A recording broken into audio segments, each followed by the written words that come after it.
It marries established characters with a recognizable cast and will probably be better at attracting new, Uncharted fans compared to appealing to the diehards. But it's a fun, lighthearted time overall. Welcome to the Cinema Gold Show. I'm your host, Larry Elise.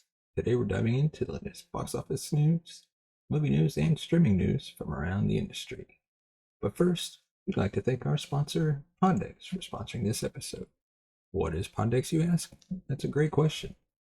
Poddex are the hottest new tool for podcasters looking to have more meaningful conversations. They gamify their podcasts.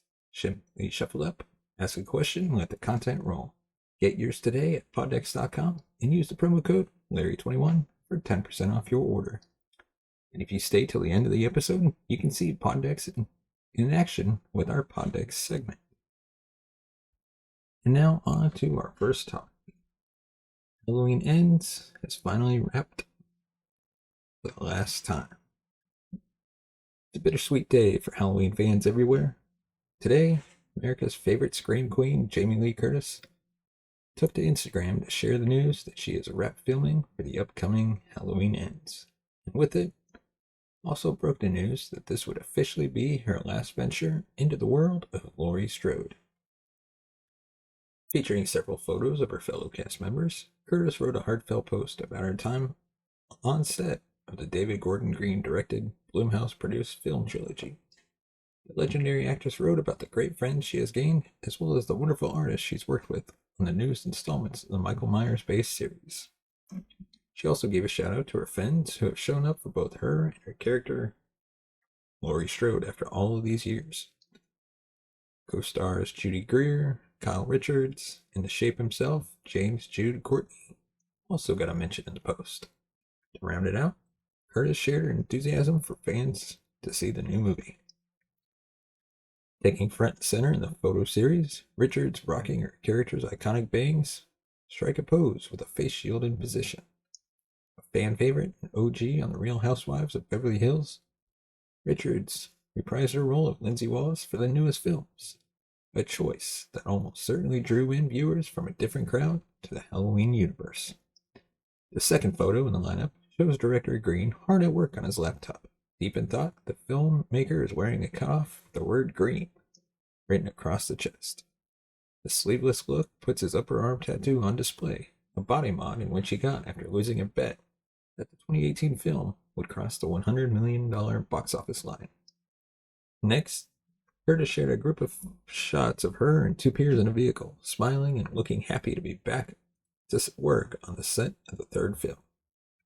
Following three photos feature glamorous close-ups on Green and Richards, each serving their best looks for the camera. Another Halloween-themed tattoo makes an appearance, this time as a wrist piece with the words, Laurie Strode Forever, inked on the unknown person's skin. Finally, there are three of the same pictures of an unknown subject doing headstands. Whether Curtis meant to post this 3 times or not is up in the air, but we love it nonetheless. Halloween Ends will round out the Green Shot trilogy that had its beginning with 2018's Halloween. The films are a continuation of the original 1978 John Carpenter feature, which a knife-wielding madman, Michael Myers, stalks a local babysitter, Laurie Strode, killing countless innocents on his way. Halloween 2018 picks up 40 years after the events of the original film and follows Myers' escape during an asylum bus transfer gone wrong. Heading home, he focuses his eyes on Laurie, her daughter Karen, and granddaughter Allison. 2021's Halloween Kills picks up immediately after the events of Halloween. It shows the townspeople of Haddonfield, Illinois rising up against their torture, chanting their rallying cry, "Evil dies tonight." The citizens bond themselves together in an attempt to cut down Michael once and for all. While it remains to be seen whether Curtis meant this will be a wrap for her on just this trilogy, or if we will never see her again in the Halloween universe, we can all shed a tear that this chapter is coming to an end, but also look forward to seeing it unfold in October. Halloween Ends will be arriving in theaters on October 14th. And now on to our second topic, Outerbanks Season 3. Everything we know about the upcoming season so far. While we're still hoping 2022 will be better than 2021, few things are more comforting than the perfect binge. Although I can't tell you Outerbanks is a truly great show, I'd still recommend the series on the basis that I had a ton of fun watching it. The treasure hunt teen drama centers on a group known as the Pogues, most of whom reside on the south side of Kildare Island in the Outer Banks of North Carolina, also known as the Cut. This area is mostly home to the working class, who are largely looked down upon by the wealthy residents who live on the other side. Figure 8. They are known as the Kooks. The Pogues are comprised of John B., Pope, and JJ. They are looking for sunken treasure, as well as John B.'s dad, who disappeared in search of it. The mission becomes even more complicated when Sarah, a Coog, and John B. spark up an unexpected romance. However, they are not alone in this quest for treasure, as Sarah's dad Ward and her psychotic brother Rafi are hunting for the very same prize. You can draw comparisons to everything from the Goonies to the Outsiders to Romeo and Juliet, though Outer Banks sets itself apart by being so much crazier than you could possibly imagine. Whether it's John B. narrowly escaping Ward's harpoon gun by riding away on a jet ski, the Pogues heading off a plane on the runway with their van, or John B. fighting an alligator. It's literally impossible to predict where the show is going from 1 minute to the next. It's best just to sit back, suspend your disbelief, and enjoy the ride. Outer Banks was a hit for Netflix, and Deadline has reported that the streaming service renewed the series, for a third season back in December. So there's definitely more Outer Banks headed out our way at some point. But what do we know so far as to what's to come? First part of this is simple, because like the previous 2 seasons of Outer Banks, Season 3 will air on Netflix. When it will drop is a more difficult question to answer. The show was only recently renewed, hasn't begun filming as of yet. Seasons 1 and 2 were a little more than a year apart, landing on Netflix in April 2020 and July 2021 respectively. So it seems like perhaps Outer Banks will return in the summer 2022 at the earliest. However, after that cliffhanger, fans will be anxiously awaiting the show's return. Now, what do we think Outer Banks Season 3 will be about? Good question. When we last left the Pogues, they had lost their treasure to Sarah's family again, but escaped with their lives to inevitably try to regain it. After quite literally jumping ship, they landed on an island in the Caribbean they chose to dub Pogue Landia. Season 2 left quite a few dangling plot threads. The most shocking was obviously the reveal that John B.'s dad is alive. That's right. Sarah's dad faking his own death wasn't the only surprise Season 2 had in store. Outer Banks took things to the next level by showing that John B.'s presumed dead father was also somehow alive. Perhaps even more surprising is that he seems to be in league with Carla Limbry, who served as an antagonist to the Pogues for half the season. As for what will happen in Season 3, it seems like the gang will take some time to regroup before trying to track down the treasure and facing off against Sarah's family once again. This is bound to be awkward since by this point, both Ward and Rafi have tried to kill her. Showrunner Josh Pate told EW that John B.'s relationship with his father would be a major theme in Season 3, saying, quote, "Eventually they're going to meet back up and John B. has to reconcile his idolized version of his dead dad with the reality of his alive dad." He also explained that romance, which mostly took a backseat in Season 2, will be more fully embraced once again in the show's third outing. Speaking of romance, Sarah and John will also likely have to reckon with their rather hasty decision to get married. Being bonded by trauma and knowing each other aren't really the same thing. Aside from that, on a show that plays this fast and loose with reality, it's kind of tough to predict what else will happen in Season 3. I think we can all agree that the Pogues will be in some life-threatening situations that they will escape from largely unscathed. I mean, at this point, they've survived falling from great heights, being shot, literally death sentence, and so much more. All I need for Season 3 to truly complete me is for it to feature a song, the actual Pogues. What we know about the Outer Banks Season 3 cast and crew. Deadline reported that all the Pogues will be returning for Season 3, plus new member who appeared in Season 2. Cleo will now be a series regular, Also returning is Austin North as Topper, Drew Starkey as Rafi, Charles Eston as Ward, and it seems safe to assume that Elizabeth Mitchell will reprise her role as Carl Embry, and Charles Alford will return as John B's dad. Series creators Josh Pate, Shannon Burke, who served as showrunners and executive producers on the first 2 seasons, are also on board for season 3. Part of what makes this ridiculous show so compulsively watchable is endearing performances from its young cast of actors. It took me a few episodes to get into it, and a few more to realize how bananas it really is, which is also part of its charm. I'll definitely be tuning in for season 3. If anything happens to JJ, be right. And now on to our review of Uncharted,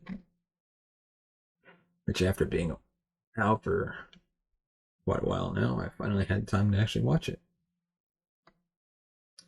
Of all the Sony hit PlayStation franchises that could transcend different mediums, Uncharted immediately stands out as the one that seems the most adaptable. Treasure hunts and daring heists have played out across screens both big and at home for long enough. Now that all it would take for Uncharted to make the jump is to slot the existing characters and references into their respective places. For the most part, that's what this new live-action Uncharted movie does. It marries established characters with a recognizable cast and will probably be better at attracting new Uncharted fans compared to appealing to the diehards, but it's a fun, lighthearted time overall. Uncharted casts Tom Holland as Nathan Drake, a treasure hunter known in the Uncharted games for his rugged charm, witty banter, and resourcefulness. Nate's more of an opportunist and a pickpocket than a worldly adventurer at the start of the film. That is, until he's recruited by Mark Wahlberg's character, Sully, who coaxes Nate with the allure of treasure and a reunion with Nate's older brother, Sam. As anyone who's seen a treasure-focused movie might have guessed, they're far from the only ones after the score. This movie serves as a prequel of sorts, given that it depicts a younger Nate than we're accustomed to. A direction which was actually executed well by mixing familiar game moments with an introductory storyline to start every viewer off on a more even footing. But even if people don't know Holland as Spider-Man first and Nate second, third, or even fourth, it's difficult to view him as Nate throughout the movie. Holland makes for an excellent adventurer and could depict a superb treasure hunter named anything other than Nathan Drake. But Nate's adventures are well documented by now, which means it was always going to be a big task to fill his shoes. Still, Holland's got an impeccable grasp on Nate's humor. His boundless energy for the role, and bounces off Mark Wahlberg well. But Wahlberg's even further from Sully than Holland is from Nate, with precious little of the mentor character's personality surviving the jump to film. Sophia Ali as the established Chloe Fraser, Tati Gabrielle as newcomer Braddock, by comparison, dominated the roles and commanded most scenes they were in. Chloe's had her own adventures independent of Nate in the game, and if the same happened with Ali as Chloe in a spinoff, there'd be no complaints. There's a briskness to Uncharted's story reminiscent of smashing through cutscene dialogue as the good and bad guys are ferried around in a game of cat and mouse.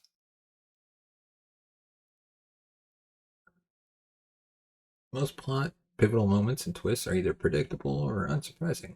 That doesn't take away much from the film, given how well trodden the treasure hunting genre is already. What shines throughout the film is the choreography of the fights and bigger stunts. Holland's comedy translates to Nate's personality well by recognizing the absurdity of the situation he finds himself in. Be that hurtling out of a plane or scrapping with a towering Scotsman, and it's during these moments that it's most believable we're watching a young Nate become more worldly by the second. When Nate's resourcefulness and Holland's banter intertwine, and they do often enough to make note of, it's during these moments that it does feel like we're seeing Nate on the big screen. The tumbling plane scene, advertised so often, takes inspiration directly from Uncharted 3, Drake's Deception. But even beyond that, the movie's most memorable segments have a unique grasp of video game logic and what makes those replayable moments tick. Are they ridiculous and improbable? Sure, but they wouldn't be nearly as much fun otherwise. They don't leave you much time to ponder dubious outcomes or plot armor, and instead segue you from one puzzle or brawl to the next, but it's hard to imagine any other direction working to the degree that that tempo does. By the time the treasure trot starts wrapping things up, it's much easier to see, or at least see the start of, most of the cast merging with their respective characters. The faithfulness to some of the most recognizable looks is particularly appreciated. It makes for great aha moments for even the most casual of Uncharted fans. That's probably who will enjoy this film the most. Those who played one or two games in the series and could pick Nathan out of a lineup of protagonists, but aren't invested enough to get hung up on inconsistencies. For those uninitiated to Uncharted, let Holland be your Nate and shelve this movie next to your Pirates of the Caribbean and Indiana Jones collections. The more fervent fans may never see their favorite characters translated as well as they'd like, but we'll almost certainly be getting more movies after this one, so it's best to look at Uncharted the same way it views itself, not too seriously. And with that, I give it a 3.5 out of 5 stars. It wasn't great, it wasn't bad, it was enjoyable. If you're looking for a movie right now to just unwind with, go spend some time in a movie theater with a big audience, go watch Uncharted. It's a family fun adventure movie. With that, we go to our pod deck segment. Today's question is, would you rather have a jacuzzi in your bedroom, or a secret room in your house? I'm not that big of a jacuzzi, what you want to call it, fan or nerd, I guess. But so I'd go with a secret room in my house. Because I mean, you could use that secret room for anything. Me personally, I'd turn it into a dream podcast studio. But let us know in the comment section below. What would you rather have? Jacuzzi in your bedroom or a secret room? And as always, please hit that subscribe button, give us a thumbs up, and hit that bell notification button to be notified of future videos. Thanks so much for watching and listening. We'll see you next time.